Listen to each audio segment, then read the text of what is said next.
Hey, what's going on, everybody? Put a ring on it. 10 rounds. Woo, baby. 3 muscle ups, 6 front squats at 155, 9 cal assault bike. So here's what I did. Round 1 and 2 going into this.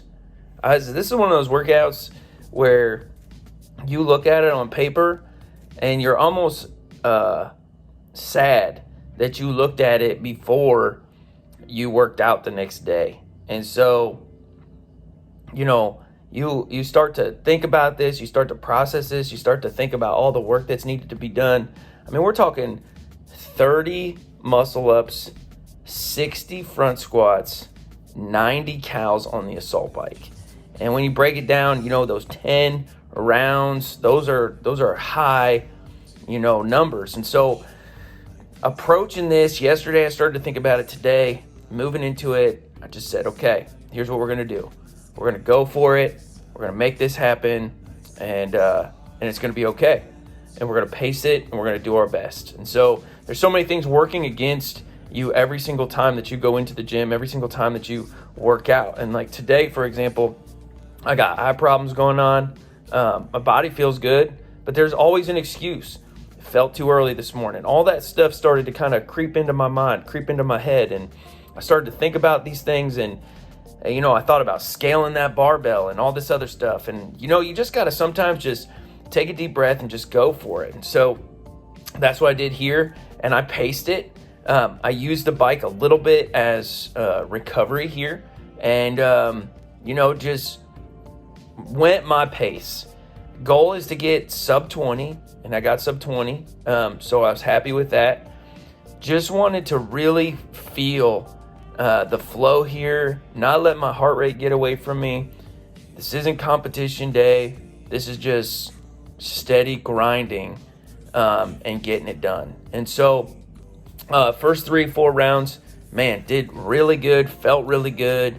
Kind of felt my heart rate running away from me, and that's when we have to dial things back, and that's when we have to kind of think and focus. And the other thing too is just continuing to stay moving. I'm finding that in Metcons, you just have to keep moving forward. You just have to keep taking ground, and little by little, step by step, you're going to get to that end goal.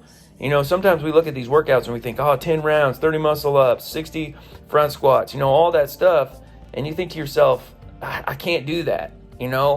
Well, that's not true. I can do 3 unbroken muscle ups at a time. Okay, so we're going to do that. So this is how I broke this up in my mind mentally. I looked at it where I'm going to do 4, 3, and 3. So first 4, second 3, second 3, and just in rounds. And mentally, that helps me to just break something down that's going to be big, that's big, into something smaller. So I do those little mental things, and these are some things that you can do when you're moving into a Metcon that's got like AMRAP 30 or whatever the case is. You just have to, keep crossing those barriers. And then the other thing is you have to envision yourself being done with it. And so in this workout, I'm thinking constantly like, time's going to pass. I think this all the time. Time's going to pass. What are we going to do with it? And so I'm constantly thinking like, in 10 minutes, I want to be excited that I'm done with this. I don't want to sit there and say that I caved on it. So remained in pace, did really good with that. Took a second or two when I needed to take a second, and just continued to chip away and take little ground to win the war. So you got to fight those little battles. You got to win those little battles. And then after you've won those little battles, you'll realize that you've won the war. So sub 20, happy with that. Unbroken muscle ups, happy with that. Unbroken all 10 rounds, front squats on a heavy barbell, happy with that. Bike, recovery, but yet still going fast, happy with that. So, hey, look at yourself today. Get that done. Get that work done. Make it happen. Don't fear these big Metcons. Don't fear these big AMRAP 30s. Look at them as an opportunity to grow. Learn something about yourself in the process. So, like, comment, and subscribe. Have a great day. God bless.